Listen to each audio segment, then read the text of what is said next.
Okay. That was not part of the recording. Nice. Very good. Hello, everybody. Welcome to episode 75 of the Hints of Hisui podcast. I'm Cade. You may not remember who I am, and I am joined by Maz and Ronco today. Hi. Hi. Yeah, I don't remember who you are. Who's this guy? Yeah, exactly. It's been a little bit. It's been a little It bit. really has been, yeah. And if you couldn't tell, for those of you who are watching the YouTube video, I moved. New background. I don't actually have any of my art set up yet. If I did, it would actually look way cooler. But we'll figure that out Yeah. probably tonight after I finish recording this, if I'm being honest. But anyways, that's not what I'm here to talk about. We're here to talk about Pokemon fan games. Let's go. Yeah, it's time. Do we just want to get right into it, or do we have something else to talk about Sure. before today? I don't have anything else. I think we should probably maybe just mention right off the bat that like this episode's being released after ZA releases. We are recording this before ZA releases. We're not going to be talking about any spoilers or leaks or anything that is going on in this episode. So if you were expecting ZA content, you're going to have to wait till next week, unfortunately. Yeah. But safe to say we're all like excited, I think, to get our hands on it. But we're not going to really be talking about that today. Yeah, It looks definitely. very You should. different, you know? So I'm definitely excited to see how people think of it. If you're listening to this and you have ZA in your hand, have fun, and we'll see you next week to talk about what's happening in Kalos. Yeah, we're your just little reminder while you're playing ZA, you can listen to us. Fan games do exist too. But yeah, we're gonna talk about two fan games today. First up, we're gonna start off with Nascent End, then we'll talk about the Expedition. So starting off with Nascent End, which is a game by... We have Character and Delusions of Grandeur. Also, we did look up the name ahead of time, so we knew how to pronounce it.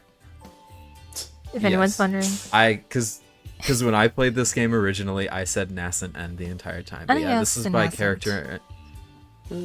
Huh? I also said Nascent. I think. Yeah. Yeah, this game is by Character and Illusions of Grandeur. Character in the past has been on the teams of Forgotten Saint and Petra Mandala, I believe. Yeah, that's correct. And Delusions of Grandeur previously made Legends Apotheosis. Yeah, I do exactly. remember the name. Character is definitely on the writing role in this game, so we're definitely getting that like continuation of like what happened in. Not really continuation. I think it's just another game in the saga. So it's like a different time period, different setting.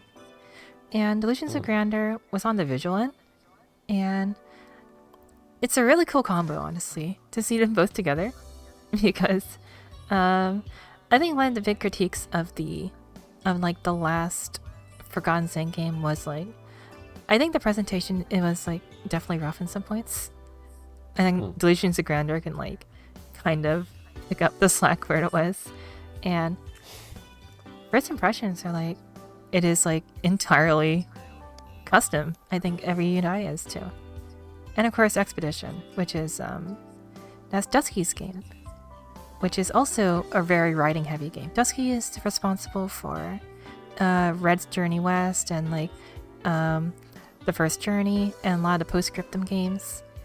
Pretty much the sole writer, he does all the spriting, the writing, not all of it, but he does like most of it. And he also creates the music as well.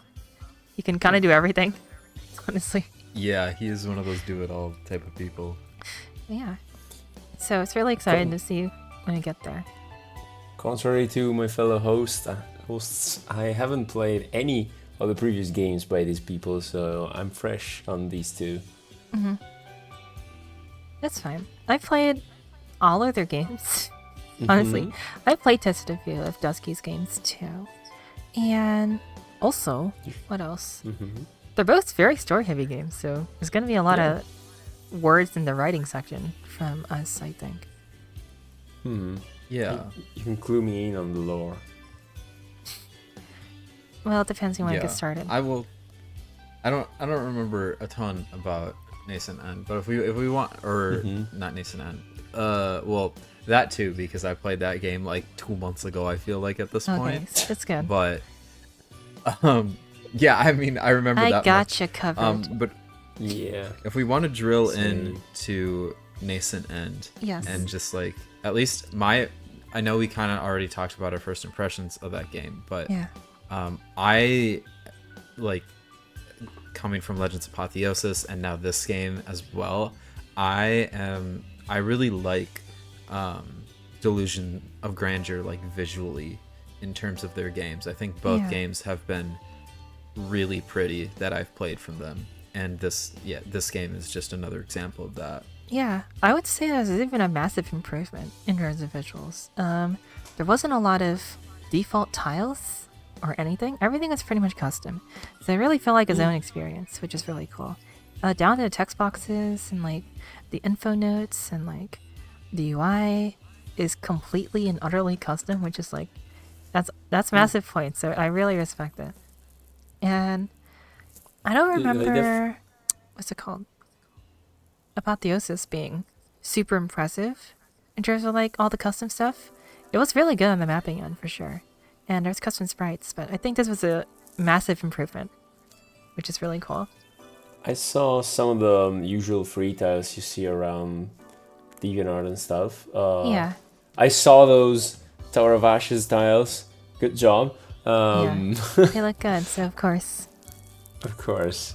The Colosseum, I haven't seen anyone use the Colosseum like entirely like that, just as a piece to put inside your map, and don't do anything with it basically. But yeah, tiles wise, it was good, sure. Yeah, I didn't see any point where like the tiles at choice felt off or like took away from the game's experience, and that's just on visuals alone for me. No, exactly. You were talking about the custom UI. Huge points for customizing most of the stuff. I did see some there are some issues. There are a few issues. Yeah. I did see some buttons breaking, especially during the battle UI stuff. And I did see another time. It's the second time we have a game that does this. You forgot a battle background message picture in the desert. Specifically in the desert. It's the second time this gem someone forgets to put that picture in. And I think some of the text was a little unclear to read.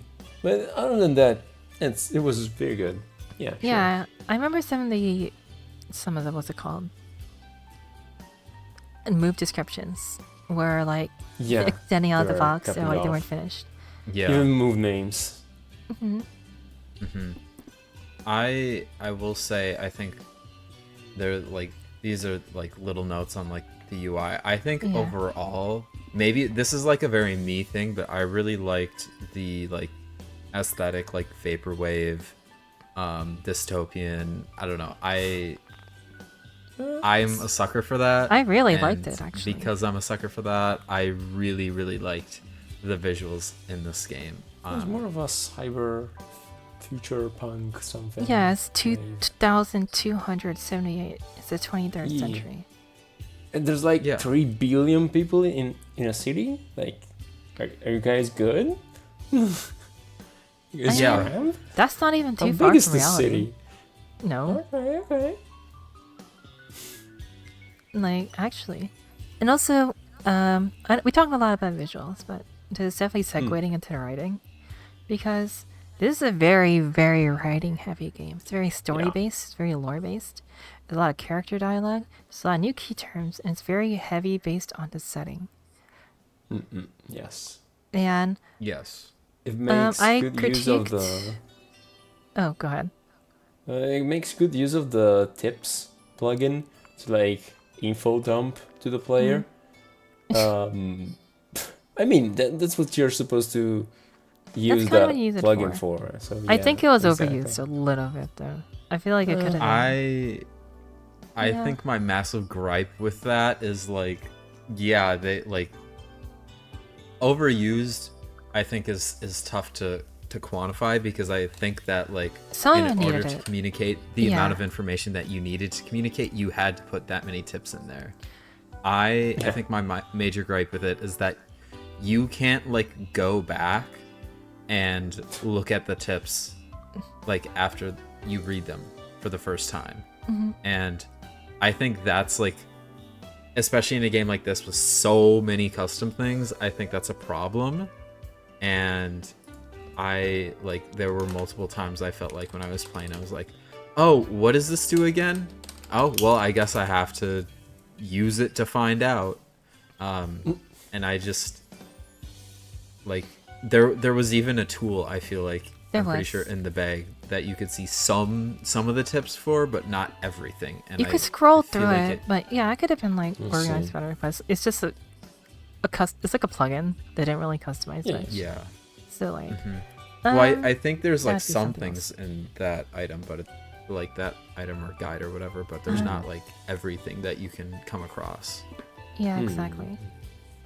I was surprised to see a lot of custom things floating around this game. I did like the little power system, that skill system that you have for each character. So for the people who didn't play this game, and in this game you play with up to 4 characters in your party. Yeah. So instead of the usual 6 Pokemon for you, you have 8 Pokemon in your party, and basically each character has 2. You go to a certain point where you can have like all the Pokemon you want, basically. But yeah, each character has 2 slots. So each character also has a skill, or some skills you can call during battle. Instead of the run button, you can click the call button, and then you can do something different depending on the owner of the Pokemon you're playing. Yeah, it's like taking out of a... Yeah. It's like an expansion of what the mechanics in Forgotten State are, where every main character has like a little special bonus they can do. And I think it was really fun, honestly, playing with some of them. They could have executed a little bit better in terms of like being able to use them, I think. How would I do it? I'd probably... Okay, here's one thing. Is that you get the tutorial about them, like, let's say, I think right before or after the battle. And you don't always get the chance to use it. So it's just like a little unfortunate sometimes. Because I want to play with the fun mechanics. So what I probably would have done, I would have made the tutorial start inside the battle. Put the pop-up in the battle. And then, like, guide through that you can do this option. And then people, I feel like, would be more inclined to use it. I feel like some of the battles, like the wild battles, were there to kind of guide you on how to they absolutely use all of those. Yeah. But the battles were very, very intentional. Yeah, absolutely. Honestly, though, I think some of those powers were a little too slow for the flow of the game. Yeah, and just kind of end up winning before getting to use them. Especially the get hit and do hits to like get psychic type stab and buffs. Oh yeah, exactly. Yeah, that was the big one. That one specifically, that was the character that like, because I think after like your little like tutorial intro section, you get to choose like who your like main character is, quote unquote, and I chose that person. I also the chose girl with the Frostmoth. I chose that one too.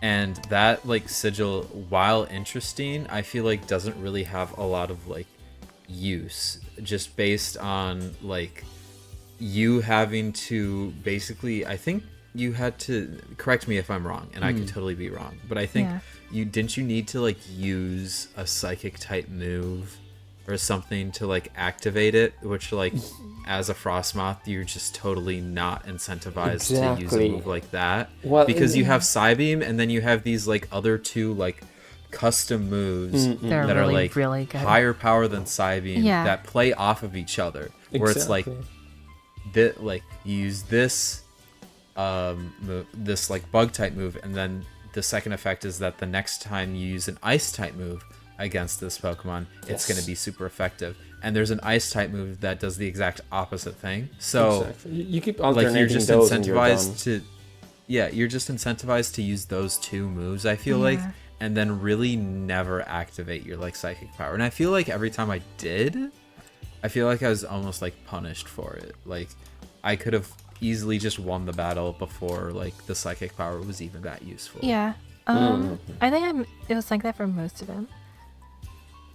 In general, because like, I feel like I win the battles before I get to use them, and I don't know how to really fix that besides making the battles longer, or like I would personally just put the tutorial in there and then make it activatable, and then be like really clear and like which thing actually activates it. Because sometimes I forget, and I didn't want to like go and check every single time in battle, you know, the notes. Yeah, there's also no indication that they're active, but at the same time, there's this little indicator on the battle data box that I have no clue what it is. I don't know. I thought was that not the indicator that there are like two different indicators. But what does it mean? Actually, I don't know if I just skipped the part of the text where it was explained, or if I'm just stupid. But... Really, for me, I just pay attention to the text and it says it's activated. It's like, oh, I guess I activated it, and then I would use it. What I did. I think. Well, okay. I'm looking at the battle UI right now, and there's like the two little like. This is at least on the thread. There's like the thing in the bottom left from the name. Yes. Like compared to the name in the bottom left. Like a little shield, right? Like a little shield. Yeah. I don't remember what that was, but I do remember the like little. Oh, like, you know what I would do? The little like slot on the left side would like charge up as like I got hit as Frostmoth, and then I could like release my energy or something like that. You know what I would do to make it more clear? You should change the left side UI to be like a little icon, you know, like in like MOBA games when you have a passive. Yeah. And it's like a unique icon of the character commanding that Pokemon. And then it will like light up when it's ready. And also like tell you. And also it's like an icon that shows exactly what you need to do. Or if it's a psychic type icon, or like a dark type icon, or like you need to be hit icon. And also, if you could hover the mouse over it and just check what it does, that would be amazing. There is mouse functionality in Essentials. I know you can do it because PSK also has it, and I've seen people do it. That'd be great. Mouse functionality just for this, sure. Yeah, if you're gonna have this much information in your game, yeah. Oh, I don't think you should add mouse functionality just for this. Okay, yeah, maybe you shouldn't, but that's like, this is like a start of a suggestion. You can like take it however you want. But this is gameplay stuff.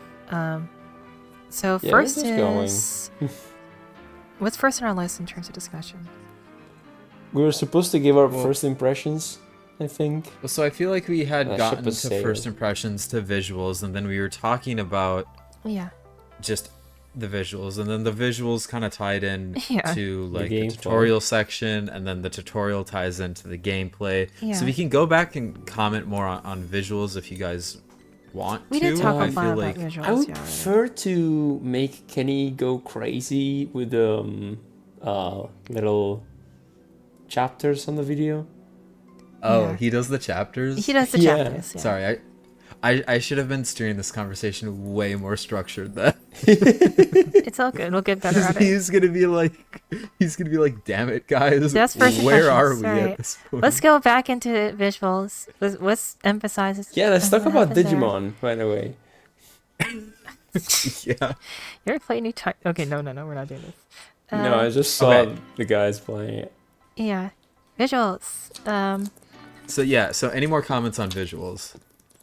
So thing about visuals is massive improvement from what I've seen on both ends for both of these people, which That's is the great. points. And I like what they did. It's very unique. It's very structured. It's a little messy sometimes, but it's like you did your best. There's so much information you have to show. I would have liked if there were better ways to show the information in battle, so that it would be better for the gameplay. That is what I got for visuals. The character sprites are good. The character dialogue portraits are good. I like them. The character sprites and the designs of everybody were very well thought out, and I really appreciated them. Those were very well done. I like how everyone has like a unique outfit now, which looks good. They're like not default. Good job. I can tell you've improved significantly in like the past. It's been a year, hasn't it? Yeah. Yeah. Yeah, past year. And I'm very happy with you because ending my first impressions, this game was really good. I really like this game.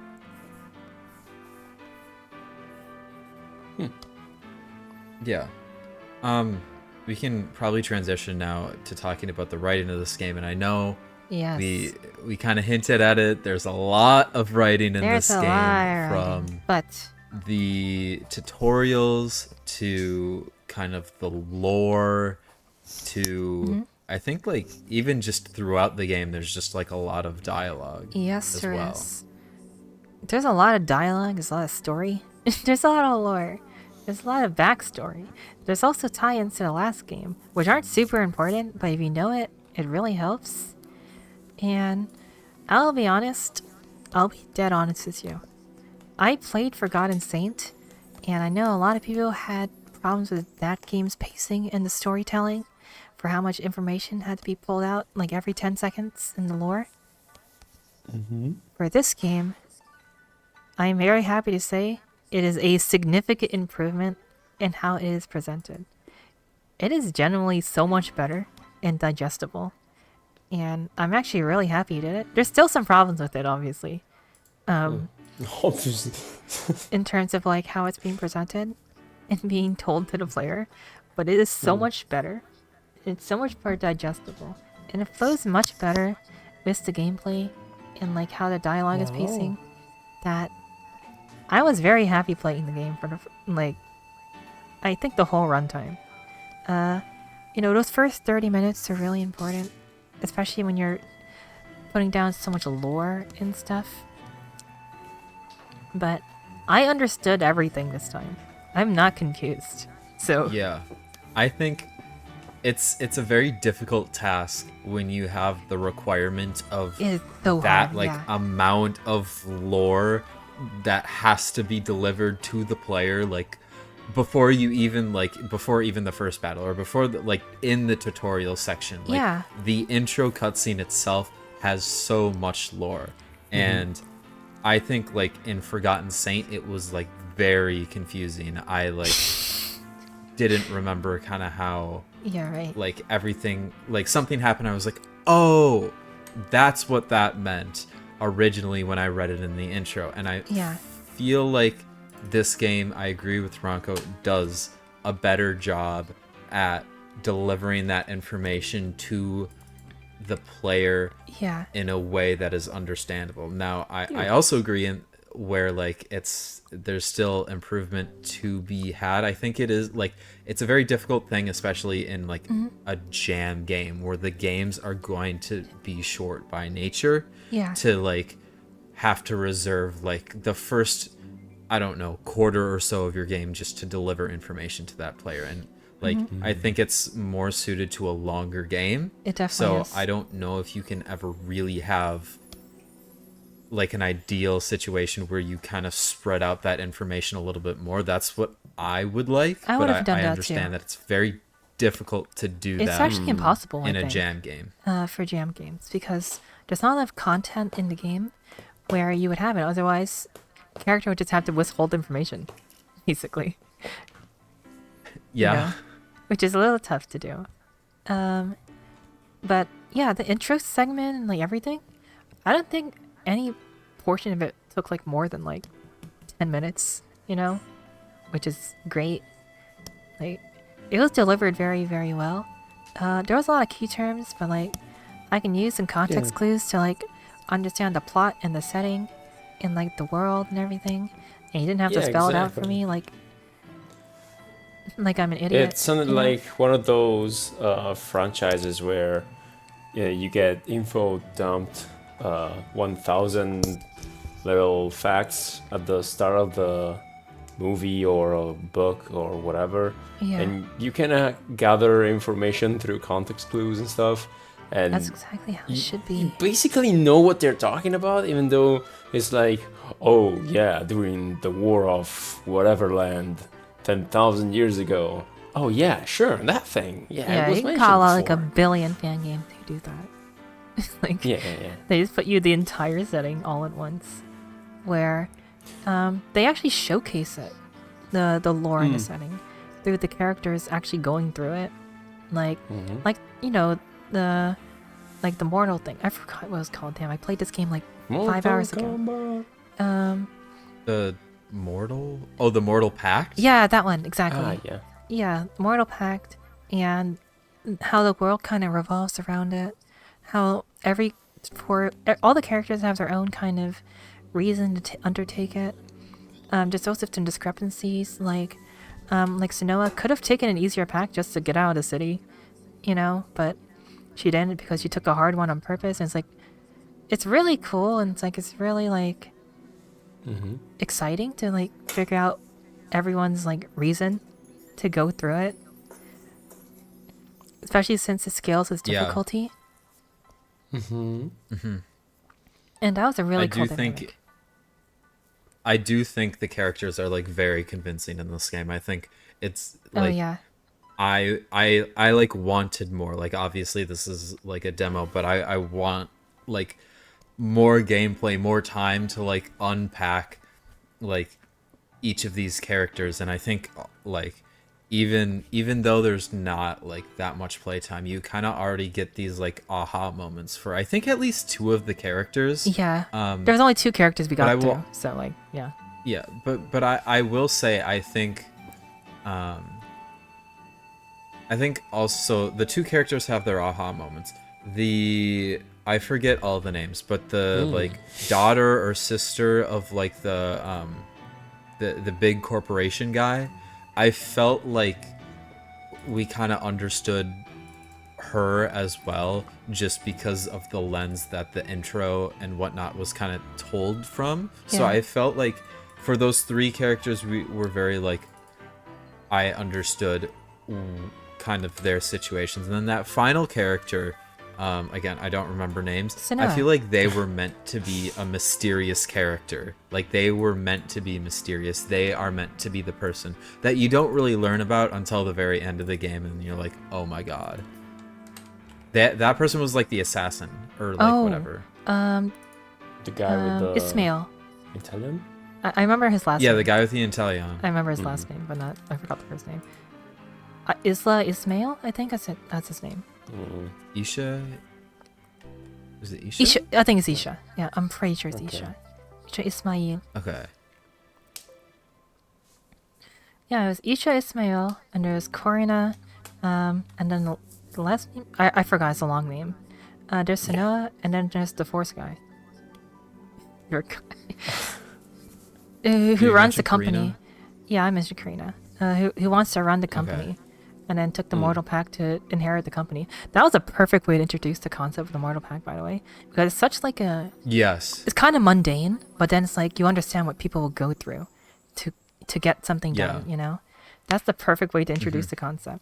And then there are like crazier ones down the line, obviously, but are still like the same difficulty. That we haven't found out yet, actually, I think. There's 2 of them we don't know. Because we haven't gone through the lore yet, right? I wrong? Yeah. Well, I think there's like the like daughter who, the daughter sister. Sorry, I don't exactly remember. No, you're right. Daughter, sister. Like we had the aha moment of those two characters, and then like through the lens of like how the Mortal Pact and whatnot was like described, I think we found out more about that daughter and like why they wanted to do the Mortal Pact. Yeah. And then I like Sanoa's character a lot. So the big thing with her is that she's like that, you know, the researcher type, likes to learn stuff. And so this is something that was kind of, what's it called? There was a character in the last game in Forgotten Saint where there was another, you know, person for the, you know, Calyrex people, the sigil. And the big thing about the Calyrex people is that they are, without exceptions, they're like, you know, royalty kings, and they like to, you know, invade people and wage wars, stuff like that. They like to win a lot, I guess. Does that make sense? Okay, yeah, that's Calyrex. Yeah. So, They're the people that like, they like to fight and take things from people. So, I thought it was really, really cool. How it was like, this person is also in the bloodline. They're literally destined to undertake that exact same thing, but they just don't want it. Yeah. And that is a really cool concept. Especially when we go further into the story and we get to the end, where they just reluctantly accept it. And like, yeah, I guess I do have this. I can use it for my own goods, but like, I don't know where this will take me in the future, kind of way. If it will change me or change me for the best or worse, I don't know. But it's already causing a rift in the party. Because, you know, they're so self-aware that this is going to ruin her life, but she has to deal with it anyway. Yeah. And that's really cool. I like her a lot. And that was like the big thing. And I that was my favorite part, I think, about the story. Just, I don't know. I agree. I felt like these characters like really had depth, and they like, I think I don't know. This is, I think, the one game in the jam where I'm like, oh my god, if it could have just been like an hour longer, I know. I think it would have been so much better, just because you would have had more time to like sit with these characters, kind of like understand them a little bit better, but just kind of you know, figure them out, have them resonate with the player more, because I think all of these characters, like in one way or another, have that depth to be like relatable. Maybe not all of them to one person, but like you can kind of pick out certain aspects here and there. How do y'all think about how they implemented Pokemon into the story and like how everything works? Do you have any strong opinions on that? Because it's a very, very different Pokemon story, and what do you mean? Like, it's very, very different from normal Pokemon. It is interesting. It almost feels like this kind of game is like, I always kind of thought about this because I felt like my games were kind of like this. It's just like any old story where like Pokemon battles are the form of gameplay, quote unquote. But like this story could be told in like really any medium or game. It's just that they chose Pokemon to be the way, or like the gameplay. But I also think that it's a little bit deeper than that, because you have like this, how the sigils interact with the battles and just all these custom mechanics. So I think they also did a pretty good job of weaving Pokemon into the story. But I also think that this story could kind of be told like you could make the combat some other form, and it'd be fine too. Personally, definitely, it's like it doesn't revolve around the RPG formula Pokemon uses. You can do basically whatever. Oh yeah, I mean that's just a given. Like the RPG the RPG system is because this was made in Essentials, like legit. Yeah, definitely. I think the Pokemon aspect of it does actually work very well here because they're utilizing the legendaries in a very different light. And if you want to just make this your own RPG, I guess you could make it like different kinds of like people, but at the end of the day, it would still be like another monster collector or another like larger creature that inherits these sigils. For me, which means Pokemon actually does kind of work with this, which is kind of cool. I remember in the last game, there's a lot of different kinds of Pokemon people, you know, ancestors and like different kinds of sigil bearers going through the ages and the generations. And it's kind of like tied it in a little, I guess I would not say like better, but like it felt more digestible, you know. We get to see like what everyone's like past is and like how they're trying to like, I guess they're coming into their destiny in a way, especially through the Poiple utopia that's being created, and, like the phasms of the dreams and stuff, and they just kind of make stuff happen, which is a very good setting. It's very convenient too because then you can kind of do whatever you want. That's really good from a writing perspective. You know.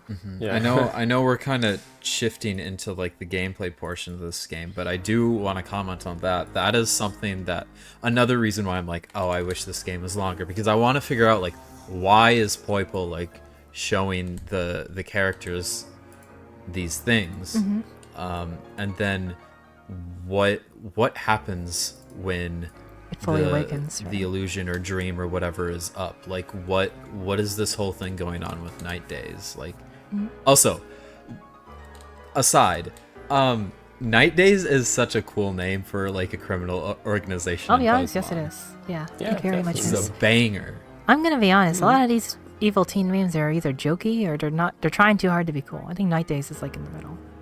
Like, good job. Yeah. That's a good one. Speaking of naming things, I feel like there were some names. I don't know if there were a lot of names or anything. That were like not Italian words, but definitely Italian inspired. Like someone translated whatever the thing is in Italian and then made it You're cool. Italian. Yeah, but reading that as an Italian is like, you're really calling someone cicatrix. It's like that's very funny. You know. I know, right? On the nose, I'd say on the nose. That's so funny. Yeah, the worst person you could have had on podcast to comment on that, because it's just gonna be absolutely. So you're saying they took like a word in Italian. Yeah, that like means something in English, and then they just like named the thing that. Yeah, for example, I see. I think I was like, I skipped some of the text because there was a lot of text. A really reading person, you know. I did read a lot of the stuff to actually understand what was going on. So that means it was written well. If you managed to engage me into reading anything, it was me. That means it was written well. But yeah, I don't remember what cicatrix was exactly, but I think it was related to the girl with the eye patch. Question mark? Whatever. So Scar is. Wait, I think that was a guy. A guy? Hisui smells a guy, I'm pretty sure. Whatever. No, I thought the eye patch person was Karina. Bottom right character. Wait, do they both have? Oh, Karina. Yeah, I know Karina. Karina's very hard to get confused for. One is like eye patch and metal arm person, and the other one is metal eye and metal arm Pokemon. It's like two completely different characters. What color hair? How about that? Yeah, the teal color hair. Oh, that's Karina. Yeah, that's Karina. Yeah, the Flapple person. Yeah. So Scar is spelled cicatrice in Italian. So you're saying, oh yeah, I'm gonna put an X into this word and it's gonna sound cool. That's what Italian people do when they make like a edgy teen cartoon. And that's super weird to see it in like this context. I mean, like, isn't like fantasy names like derived off of just made up shit, but then you add like another language to it? But even? when you speak that language, when that's your native language, you're gonna go, that's a word I know. I can't relate. I'm Indonesian. We don't have grammar. Yeah, you're right. You don't have grammar. I actually tried to put in the star in the desert, but people didn't really catch it. Okay. I didn't. Exactly. I need to replace. I'll be honest. You will not catch it. I am the whitest American ever. So. Oh my god. You did. I absolutely did do that though. I wonder if people will mention it. Yeah. $5 a person who finds it. Time to go back and play A Star in the Desert. No, you should wait till the real version comes out. I want to finish up writing first. Hold on. Before I go on a tirade of Star in the Desert. Dialogue. The dialogue was pretty good. Sure. Yeah. Yes. Yeah. What do you mean, sure? That's true. I was just confirming what you said. You said sure, but it means you agreed with me, but like, that's not what you thought. Yes, you are right, my fellow host. Writing was very good. The writing and dialogue is very different. Thumbs up emoji. I think the dialogue really helps out from like the host narrator character. Yeah. Because like it's almost framed as like a game show type of thing, just to add just like a little bit of like levity to the whole situation, because otherwise the game is extremely like serious. But I feel like the like host character keeps things lighter, which I think that's adds, a good a lot point of in balance terms to of the story. dialogue. And That's a really good point actually. Where the game presents itself serious, but like I never felt it went like too serious. I think there was a lot of there was a decent balance in between everything that made it feel like I wasn't really cringing at anything, you know? No, exactly. There were some funny bits here and there. That was really cool. The dialogue pacing, how everyone talked to each other, and their dialogue style and every character was very distinct. And that's a very big critique I've had with a lot of the game. Excuse me. That's a really big critique I've had with a lot of the jam games. Is where I feel like there are some problems with being able to make a distinct voice for every character in terms of dialogue and writing and the progression and what vocabulary they use. That's really important to me when I look at characters like this. You know? yeah, And I think they nailed it. It was very good. definitely. And that was great. I needed to put that out there because it was very well done. And not everyone can pull it off. And what else do I want to talk about? Final thing was like, okay, in my notes I have here that the lore dumps are significantly better than usual because of how it's being presented. I still think you can improve on it. Having I agree. a text box that pops up and it shows you 3 pages of text, it was fine for the first few times, once in a while. And then it happened, like, I guess 20 times, I think. You know? Yeah. A lot. I almost feel like, again, I think kind of a point that I made earlier is that if there's some way within the game is better, but even like outside of the game that comes in like it the could be folder or tuned something more. like that. Exactly. Some sort of like lore document or something, and if you can kind of like narrow down like what is super essential for the player to know, and then kind of be able to like hint at the other stuff throughout dialogue, so maybe like the player's incentivized to go like look at this lore document or whatever. Like I think that would make the game flow a lot better, because I think every time you have to plop this big tip screen or whatever in front of us and we have to go through 3 to 5 pages of it, that like puts a pause on the game and makes and takes the player out of kind of their immersion and makes them be like, okay, let me like fully understand this, and then we have to go back in. So I think if you can put that all in like one document where the player can choose to take themselves out for a second, understand everything, obviously it's going to take a little bit longer, but then go back in and not have to be interrupted again, I think that's like a big thing that you could do to improve it. I agree. I think when you get to Sanoa's little arc, like the little canto, when you get to the, you know, you're reading like the things and like the relics and like the lore on the Calyrex sigil and the people that inhabit it, I think that was necessary, and those were done pretty well. You know, there wasn't anything superfluous in terms of detail, because everything was really important, and the way she reacts to the information is very important later. So it was very, very good. I think when we get to Karina's little arc, when there's like notes everywhere, it was hard to connect the dots in a way. And in that point, I wish there were a little bit more visual aid, or you spread out some of the lore so that the lore serves the main character's like plot and context in between, but it doesn't feel necessary. Like, I don't want to be forced on the lore, you know?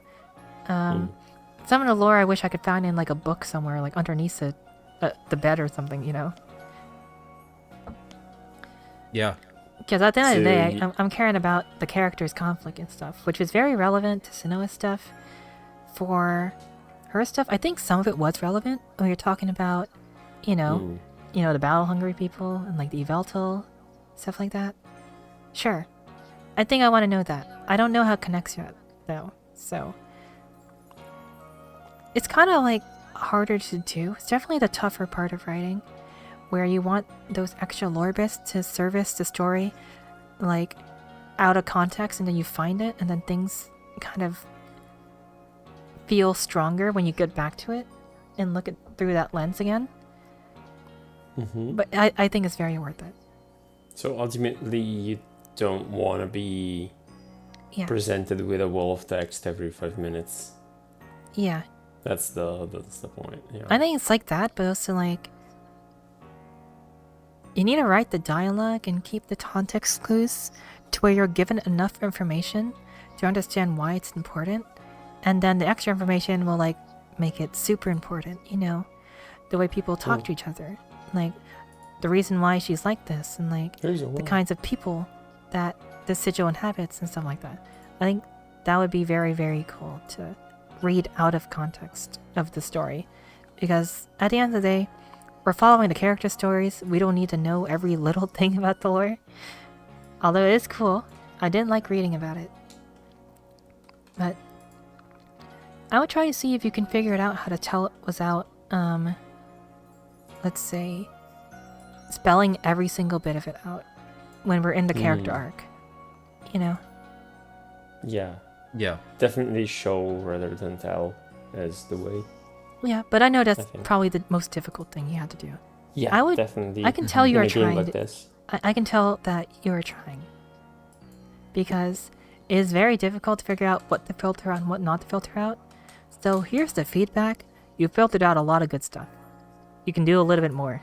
That's really it. That's all I gotta say about writing. Yeah. So with that, shall we transition? I know we've kind of touched on the gameplay a little bit here and there, just because it's present in the other aspects of the game, but should we really dive in and talk about the sigils and whatnot? And how they work in battle? Yeah, we can do that. Yeah, absolutely. Sure, so, absolutely, yeah. What do you all think about the gameplay? Overall? What do y'all think?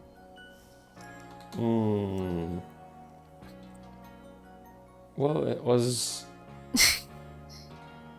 Apart from the actions you can do, which we touched about before, That was pretty standard. Question mark. Yeah, that was pretty standard. Okay. Damn. Yeah. Yeah. I think my opinion is kind of clouded. Like, I played this game, I think, before the like bug fix period was over. So I ran into like like at the very final battle, I ran into a bug that like literally broke the game. Oh, yeah. And even before that, I ran into the exact same bug. It's not fixed. Oh, it's not? Okay. It's not. I like had to go into RMXP and change all these like flags I was there, and variables I remember. and stuff. I remember. And like I had to figure it out. That's so sad. When you it was very frustrating because it was the final battle and I don't the final battle. Like, I don't think the gameplay. What? Against Ridicolo, right? Yeah, against the. Oh, it was right before. Yeah. Yeah, right before. When you get to the when I got to the map with Ridicolo with the rain, I was like, huh. I do remember Cade had some problems here. Maybe I should save. And then I didn't save. I lost against Ridicolo, and there's no handling of losing against Ludicolo. He means and that's Ludicolo crazy for anyone because being you put me against 3 Pokemon, 2 of which have Dancer, and that's the whole gimmick. So they're backup dancers, which is crazy bad apparently.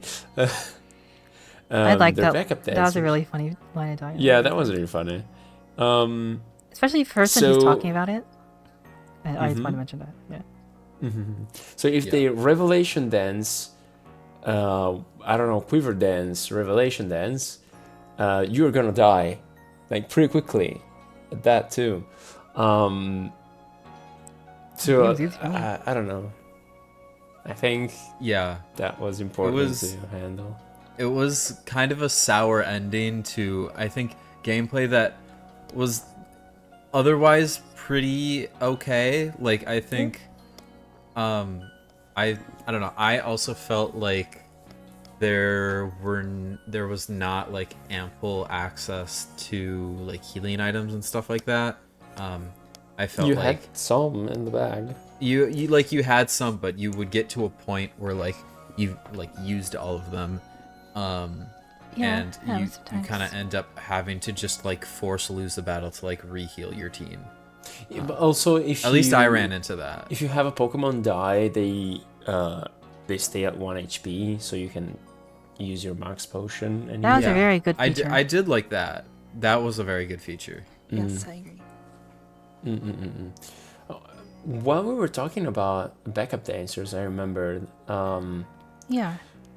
If you're gonna make a 5 or 6 times larger hoverboard for a Ludicolo, maybe use a larger shadow that comes with the shadow plugin you're using, like the overworld shadow.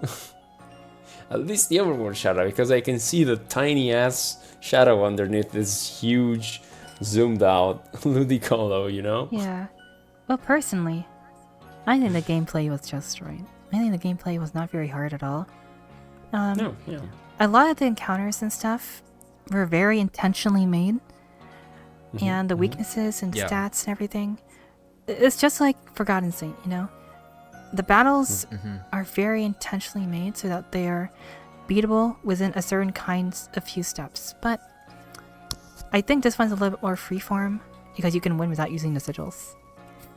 Even though they were really cool. I didn't mean to like come across like me thinking that the gameplay was bad. I thought the gameplay was good. No, I think it's really important you mentioned that you didn't have to use them because I did. Yeah. So it speaks a lot to where they're not really necessary. Yeah. I used some of them, but it was more of like me remembering, these are here, better interact with them so I can talk about them on the podcast. I never got wiped, and I used every gameplay mechanic very intentionally. But also, if I was playing through the game, I was like, if I was someone who was a lot simpler at video games, I probably wouldn't use these at all. I would mash the strongest button. Yes, that's I would what improve on that usually. front. I think that's what I did too. Exactly. So here's my notes on here. The tutorial battles should utilize the special skills of each protagonist instead of dumping on us after battles or before. So it would help flow the gameplay a little bit better and understand what they have in stake and what they can use, you know? Damn. Yeah, it should be directly in the battles, and then, you know, like, it's a tutorial battle. So I feel like it's the perfect time to show you how to use them. And maybe tune like the special skills so that they're easier to use in a way. And also change up the visuals, like I said, visuals, so that it's more obvious when and how you can use them. And I think you would have a lot more leverage with all your unique mechanics that you clearly work very, very hard in, especially the one where you can control an enemy Pokemon. Oh yeah. Do you remember that one? I used that one. That one's really cool. Especially in the story. It's super cool. You know? I read it and I said, ooh, and then I forgot. I used it. Also, what are these note-taking skills you got? I would have written, do battle good, or something like that. I take good notes. Especially when I have something really nice to say about what they have. And I have something really, I feel like that would help the game. I take really good notes. Yeah, combined with the story and, you know, accepting the Calyrex sigil and then immediately using it on somebody. And it's very scary story-wise because you have the ability to control somebody, basically. And it's clearly they don't really want to use it. I like that a lot. And I used it. And it was awesome. I used Dark Pulse on itself. It knows Dark Pulse because it wants to use Dark Pulse on itself. Isn't that cool? They planned everything out. I think that's really cool. And they did that with like every single little feature. Also, because I'm good at battling, I did combos. So I did some combos starting with the Frostmouse. So that one bug move that makes you weak to ice, if you randomly select into the Inteleon's Icy Wind, and I found out if you use the bug move that makes you weak to ice and then use Inteleon's Icy Wind, it still counts as super effective and it works AoE. So you can use a super effective ice move on literally anything. And it lowers the speed. And then you can do that. That was really cool. I had a lot of fun with that. Crazy. Also, there are a few other ones, but the move selection, for the most part, was very intentional. You couldn't really cheese any battles. I tried. It was very hard to cheese because, first of all, your partner is random. Yeah. Why is it random? I know why it's random, because it's 4 choices, and it's like, it's kind of hard to manage the 8 people thing, but it was hard to min-max battles, because like, hey, I want to win my battle in like 2 turns with AoE and stuff. I can't do that, because the partner is random. Sometimes I get somebody I didn't really want, but obviously everyone's good in their own way, but obviously some stats are better than others, like, you know, Renaragus is slow, and I'm getting air slashed like 10 times, and I'm like, fuck, I want to play the game. I wanted to play the Inteleon because it has a stab water move that always crits. Let me use let me use that. You know? Yeah.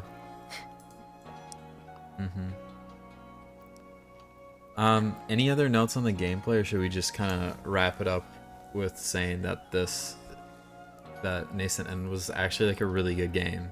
Oh yeah, this game was. I really like this game. It was very, very good. Yeah, and I am very excited for like a potential like continuation, like a full version of this game. I feel like it kind of deserves this was a demo, right? Yeah. Yeah, I think it like deserves a completion, if you will. Yeah, I feel like it's not so much you can do with it. All you can do is like cover the next 2 characters and have like a final arc or 2, and it's like you're done, pretty much. Yeah. And then you can move on to the next game. Like, yeah. You kind of have a layup here, I think. You know? Absolutely. 100%. I think that's it I have for Nascent End. That's all I have to say. I guess Same. I could end off like saying that Forgotten Saint, I'll be honest, I didn't really feel much after beating it. This game, I really liked it.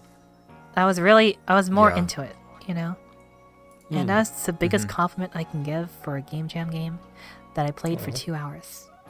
Because I'm playing a lot of Game Jam games. Okay. Yeah. Cool. So let's move on to the next game. We kind of hinted at it. Yeah. We did mention it. You know what game we're talking about. We're talking about The Expedition. Yeah. Which is by Anon Dog Sky, aka Dusky, the creator behind the Postscriptum games. A lot of them, yes. That guy. There's a lot of them. Yeah. So this game is really interesting. Yeah. Game Jam veteran, the premise by the way. is that you're like absolute vet. Bro is unk at this point. I know. Right? But so am I. So I can't judge. Yeah. But yeah, this is really interesting because like the setting is like Guyana, like the whole like we found Mew in Guyana type thing. This game that's oh wait a its second, premise. you're right. I didn't catch that actually. Yeah. How did you not catch it? What? It's the premise of the game. I knew it was Mew. I forgot that Mew was found in Guyana. Okay. Okay. The game opens up with the journal entry from Red and Blue. Also, the game opens up with a 8-bit version of Pokemon Ranger themes, which is bonus points all the way from me. Yes. Yeah. I agree. Banger. Yes. But yeah, what other than cool Mew Guyana, what were our first impressions of this game? First time I saw it, it was like, oh damn, this game is very different from the rest of them. I bet it's cool, and then it was cool. So I had some critiques on the gameplay as I delved into it, but like the movement and playing around the map with your attacks and stuff, I liked it a lot. It was very, very fun. It was very difficult to get into at first. Yeah. I played on my fight stick, by the way. So I had an actual controller. I tried playing on keyboard, it didn't work. And I kind of remember, and I think he said that it's probably better if you play his controller. So I did. So it was very... I was there intuitive. Clicking on the text. And at a certain point, when they're explaining the controls, I'm like, wait, hold on, controller? Oh, okay. Getting my keyboard away and getting my controller up. Also, I do wish I played on keyboard, and I wish I would have played on controller. I just didn't want to deal with all the setup while I was streaming. It felt way better, I'll be honest. Speaking of the controller, it was much, much better. Yeah, definitely. Speaking of controller, what the hell were those controller button names? Like, I guess you person that made the game is used to a PlayStation controller, because you're telling me to press X and then I need to press A. I'm also used to a PlayStation controller, so that made complete sense to me. I really respect that they try to make the controls like very, they're trying to make it work, Yeah. Like they're always in the top right just in case you get lost, and like, oh, what does this button do? What does this button do? And because that would have been a #1 complaint if you didn't. It's a very Zelda placement for. So, I respect the effort, and for me, I didn't have any problems. I can see some people having problems though, because some people are too stubborn to use controllers. Like, I would have used a controller if I wasn't streaming, but I didn't. I understand. Yeah, exactly. I'm not like too stubborn. I think that's still something. But you I should think keep we in can mind. kind of. I still think that's something you should keep in mind. What if someone doesn't want to use a controller? Well, then you gotta figure out how to tune your game. What if someone doesn't have a controller? Yeah, exactly. I think we can kind of, speaking of the controls on screen, we can kind of use this to segue into the visuals. What did you guys think of like this Gen 1 world in the way that it looked and whatnot? First of all, visually, I think this game was really, really neat. It is very, very, very nice. I liked it a lot. I feel like it matched everything he was trying to do, and the visual style was really, really great, and it didn't really take away from anything that would have possibly happened. The jungle area, it really felt like it, It was very spread out. trees were like separating each other from far away and like just very grassy, and I liked it a lot. I thought it was great, and the custom buttons and stuff created, and like the dialogue boxes, and the custom sprites and art, and all the characters were done very, very well. I definitely like that it's RPG Maker, and that's yes, it. It is. Not Yeah, it's RPG Essentials. Maker. Exactly. Yeah. But it's so default that it rolls back to being a novelty because everybody doesn't use stock RPG Maker, so it's kind of fancy that way. Yeah. Exactly. And that gives you bonus points, but also double bonus points to make it actually look good too. Like, I can't just give people points for like, you know, hey, I didn't use RPG Maker Essentials. Give me candy. It's like, well, it looks good too, so it's good. So I really liked it. Yeah. Every part of it was very well expressed. That's the biggest compliment I can give. Also, something I noticed. Did you notice that everything was like green? And like kind of like the green scale? But all the characters, they are colored. So the focus is always on them. And you don't lose them ever. Yep. Yeah, that's what you gotta do with where you have a limited palette Yeah, and a exactly. non-limited palette device. Like all the wild Pokemon are like, they are very standoutive. And the player stands out. And every single person stands out. Which is very, very great. I really respect that. Yeah. So, That's the way to do it. Exactly, Absolutely. that's how you do it. Yep. That's really all I have to say about visuals, honestly. Otherwise, it was Yeah, there isn't really a ton to talk about here when it comes to visuals. It's I don't want to say it's simple, but like it kind of is. There's it's not very a lot intentional. to talk about. Yeah, it's not very much to talk intentional. about. Did its job. Did it really well. And I don't really have any critiques of visuals, like at all. Like, at all. I think it's really well done. Yeah. That's it. Yeah, like, really. I don't have any critiques about this. So like, Okay. we're just like thinking of stuff to say about it. It was like, it was just really good. Maz, do you have more to say on the visuals then? There were some mixels. That's it. Yeah, there were mixels. Just a Bulbasaur, that's it. Yeah. Yeah. Oh, there were some mixels in Nascent 10 too, but that's a Gen 9 pack problem. So Yeah. I'm not complaining about the game. So that's it. Yeah. When you say some Mixels, you mean there was one sprite was Mixels, by the way. Everything else was No. not Mixel. Absolutely not. Oh, wait. else? In Tell me. Expedition, yes. Yeah, Bulbasaur was that's the only weird, one that was not since Mixel. you This used to be a have problem for him, where he used a lot of Mixels. So this is a Yeah. significant improvement. You gotta give him some credit. Okay. Yeah. But since the Yeah. movement is gridless, Oh yeah. yeah, you kind of don't see it Yeah, too exactly. You don't much really if see it. there's any. You don't see it. Yeah. But Yeah. speaking of the Gen 9 project, every single sprite under the sun in those folders is misaligned by 1 pixel to the right and to the down. So What a fucking tragedy. time I see them, I explode internally. Do you want Anyways, to go into let's- writing, right? Yeah. Let's go into writing. I think this game is like sneakily, like, at least to me, really good when it comes to the writing. Oh yeah, absolutely. I agree. Yes. I love this premise and I love the characters. It is so Like, good, I think. There's It is- one it's thing I wanted so to critique good. on, which is Yeah. near the end.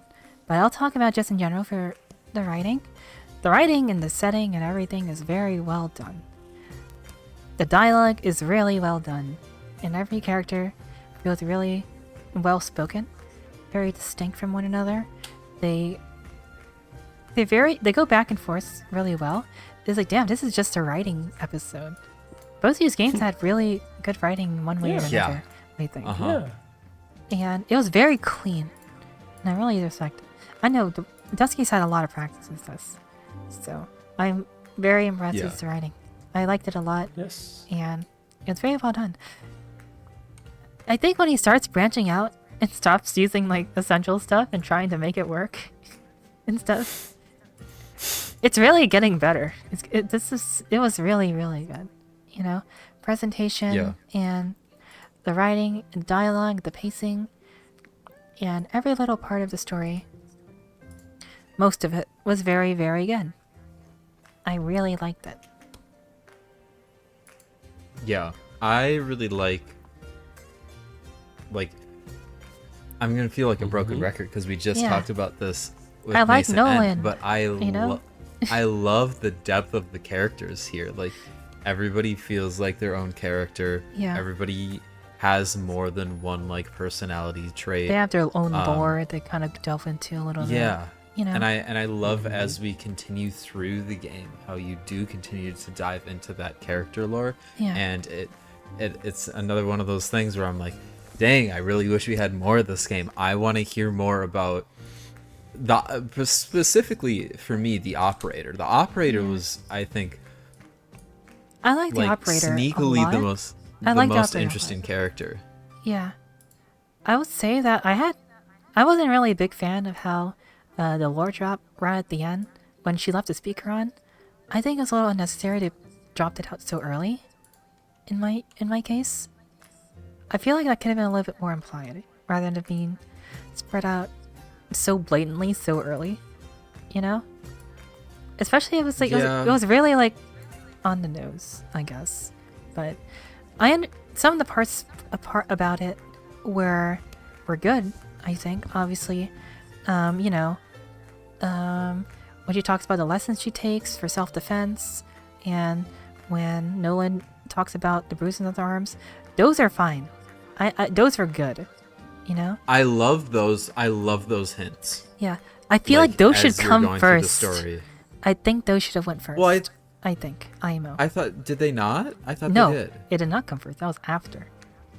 Oh, okay. It was very after, and it was just really, really out there. It's like, I understand you don't have time to go over it because you only had 5 days to write it, and you're basically not going to finish the story of this game. Basically. So you wanted to get it out there, but it kind of cut into my I guess my feelings for the story. It kind of took me out of it a little bit, I think, because it's a very sensitive topic for me. So I think it was like it could have been like a little less out there. I think you could let up to it and it would have been perfect, and I wouldn't have complained at all. Even I for some reason thought that there was some I thought I had kind of figured it out before that whole thing at the end happened, but maybe I'm just misremembering things. Yeah.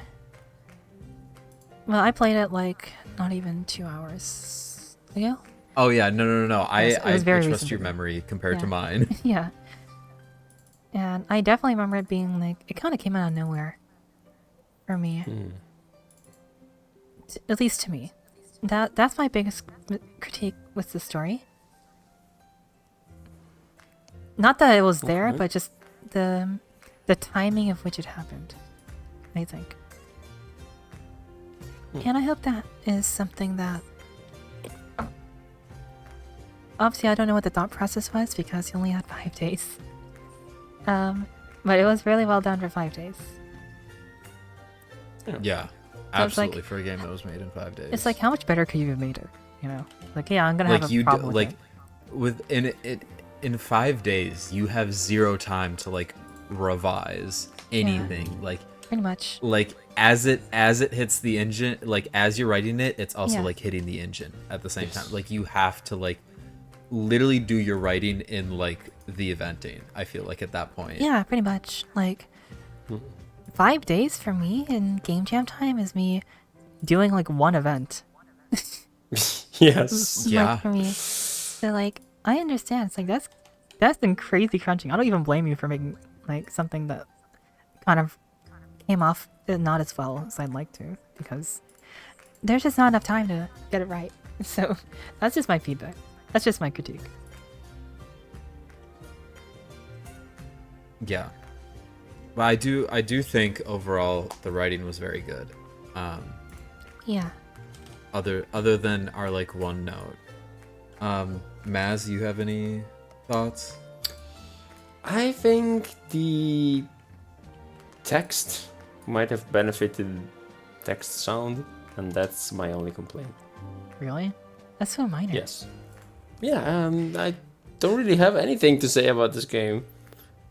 I think it was more... I got more engaged by the gameplay of it. I just feel like it didn't really need it. I think the dialogue was like paced well enough where like it wouldn't have taken away or added anything to it. To me. I mean, maybe it wouldn't have hurt, but like I feel like it wasn't really necessary. I do like really the portraits though. Oh, the portraits. The portraits the portraits so are much. very well done. Yeah, it really helps with the emotions of like the characters and stuff, which contributes to the writing. And I know it's another thing that he gradually got a lot better at is just making portraits. Because I remember when he started doing his tutorial on portraits, it's like, Frankensteining sprites and stuff, and like, I didn't even tell. Can you tell anymore? Nope. Yeah, exactly. It was very well done. And that's me for writing. I guess the gameplay. Yeah. What do you got for gameplay? So, the gameplay, obviously, probably the biggest selling point of this game. Yeah. I feel like is different. It is very different. There are no Pokemon battles. There is overworld you battle combat. Pokemon. What? You do battle with Pokemon. Well, you do battle with Pokemon, but you know what I mean. In the traditional Pokemon battling sense, there are no traditional Pokemon battles. Yeah. And I think, obviously, this is where the 5 days developing the game kind of comes in the most visible. Not that I think the gameplay is bad, but I think like there wasn't really a lot of time here to like refine it. There are things that are like very clunky with it. For example, there was one time when I got hit by like some enemy attack and it knocked me back into a tile that I couldn't pass through, and I had to like reset my game. So like there's just like these small things. Overall, I think the gameplay was like fine, and I think like the ideas behind it are fine, but I think like it definitely could have used like a little bit more refinement personally. Yeah, I have 2 big critiques for the gameplay. So Go for it. First big one is it was sometimes hard to hit people, especially since you can't aim like, I guess, diagonally. Yeah. And this could have been a double thing where I wish that the hitboxes were a little bigger, just slightly, so that when I barely miss somebody, like they're just running up, it will still graze them and deal damage. This is the same quote-unquote problem that Kyogre's Day Out had. And that's because like you're hitting the tile where the event is. It's very tile heavy. Yeah. And so on for a grid pivot, list, but I think like we had I think hitboxes. in this game though, yeah, hitboxes hitboxes I think in this would game have though, solved it's it. like even more because difficult you're because you're not like on one tile or another tile. You can be in between tiles. Yeah, exactly. You'd be in between tiles and you'd miss. So you have to manage that's one big collision thing. on the graphic. And that's it got to the point where I easy. just basically only used the Decidueye, so I could shoot from afar and also miss. And Absolutely, that'd be okay. yes. I agree. Yeah. Yes, 100%. Because I never hit anything with Nolan, unfortunately. Another big thing. Yeah. is, This guy's a melee? What's it called? This guy's in melee. Yeah. What was it? It's another big one I want to talk about. Damn it, I forgot. You distracted me with that line. I'm sure you'll remember Gameplay. it eventually. Gameplay. Yeah. Like oh, like, I'm not the person also who like I remember. should be able Go to talk for it. about gameplay either. Go Yeah. for it, Ronco. Before you forget. You know when you hit somebody, they have like a second invincibility? I hate that. I despise that. Yeah. So with Decidueye, you can attack twice in a row and go like arrow, arrow.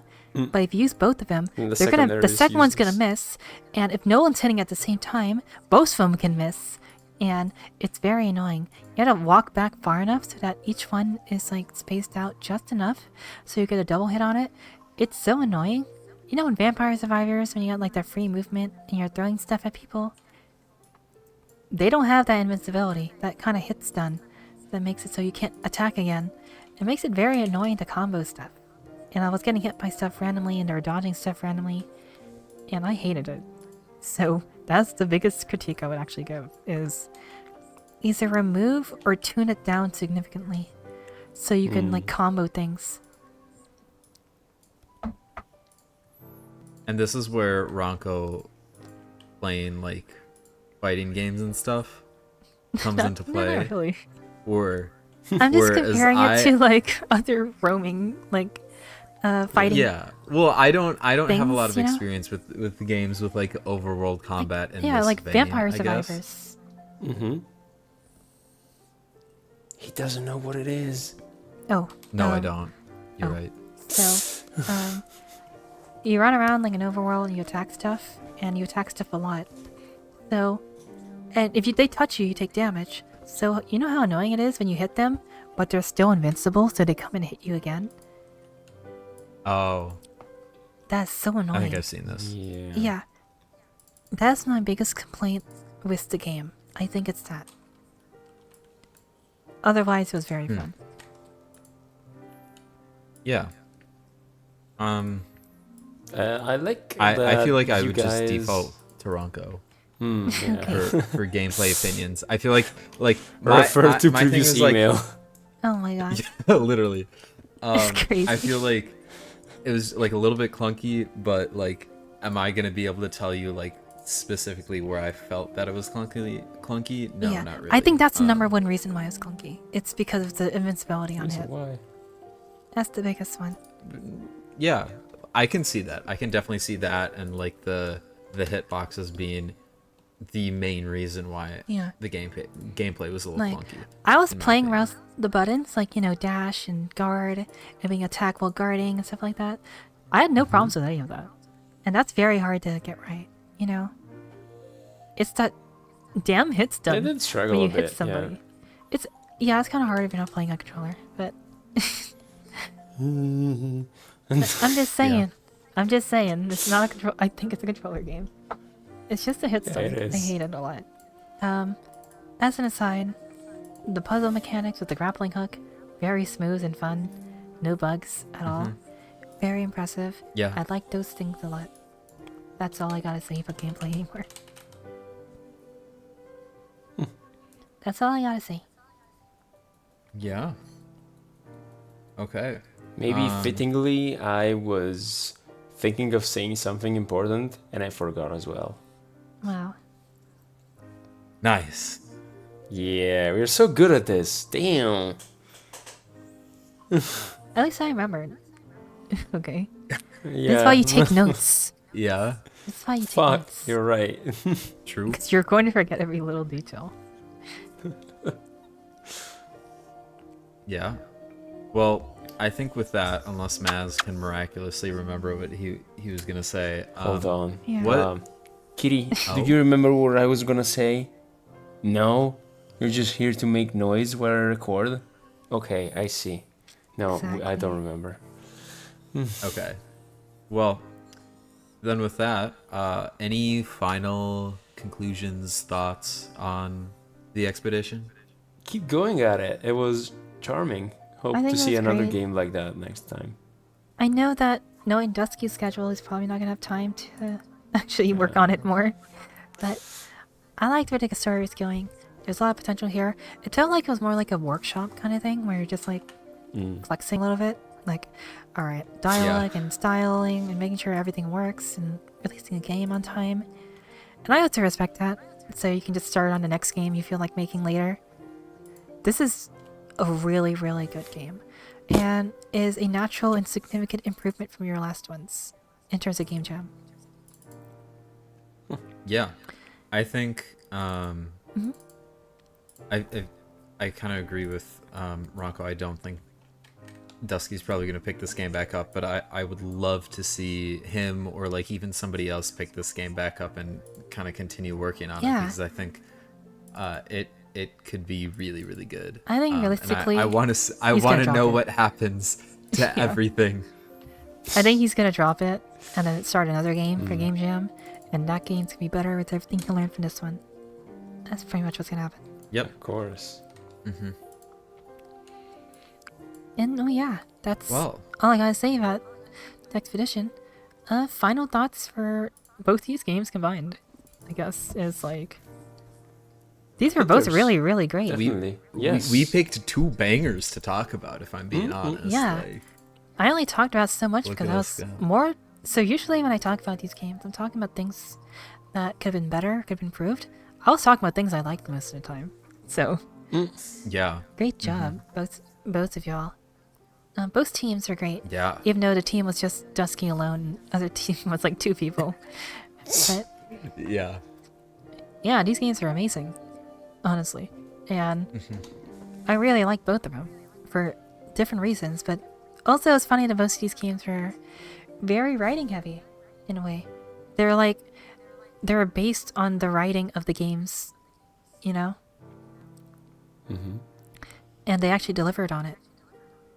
I can't say it for every single one of the games we played, so I really, really appreciate it.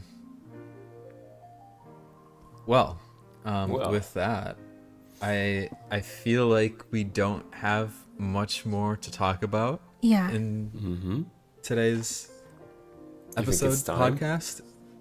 I think it is time. I think if you've made it this far, tell us how many hours you've pumped into Legends ZA already or something. I don't know. Or tell us your thoughts on the main character's fashion. Actually, I'm sure Andy would love to see that.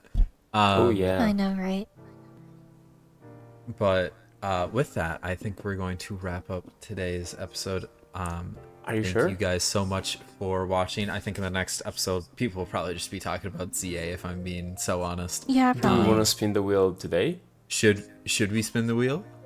I mean, I have prepared a secondary scene in OBS this time, so I don't scurry all the time. I mean, I want to play more jam games. Yeah, no, we can definitely still talk about jam games. Yeah, exactly. Well, even if we don't talk about any jam game next time because we are all stoked about ZA, we better be ready with some jam games. Absolutely. So I think I'm gonna, first of all, stream to you guys on Discord. Are you recording this, Maz? Or Absolutely, yeah. Okay, cool. Spin the wheel. There you go. Smooth transition. Spin the wheel. Spin that wheel. Wait, is this correct? Yeah. Yeah, Okay. I feel like we're like starting this on a high note, so I'm curious what games we get. Yep. Are you guys ready? Yeah, I'm ready. I'm ready. Okay, place your bets. Can we get Stardust Princess again? I didn't get to talk about that one. Wastelands. You got Wastelands. Okay. Okay. Nice. Pokemon Wastelands. Spin it again. Holy shit. Oh my god. We got Gary versus the sun. Sun. Yeah, let's go. Gary's in the Excited. Games I've already played too. Crazy. You gotta play it again. We need best times for everybody. Okay. Okay. Okay. We don't know if we will have to have time to talk about both of these games next time for ZA and stuff. Also, hi, Mr. Cursor. I'm recording my cursor as well. Yeah. Okay. Say hi again. Yeah. Well, so that with was the that, wheel. whenever we talk about Game Jam games next, we will be talking about Pokemon Wastelands and Gary versus the Sun. That may not be next week. We may be talking about ZA, or we might talk about both. Yeah. Who knows? You never know. There's There's only one way to find out, I think. Stay tuned. Does he Yeah, really kill the sun? Exactly. Maybe subscribe That's crazy. and turn on the notification bell. Yeah. Yeah, do that. Also, apparently there's this like thing on mobile called hype. If you're watching on mobile, hit the hype button. Yeah. The fuck? I think it's in the comment section or something like that. But yeah, I think that's it for us. That's crazy. Okay. Bye-bye. Yeah. Well, Okay. See ya. bye everybody. Bye-bye. See ya. Good night.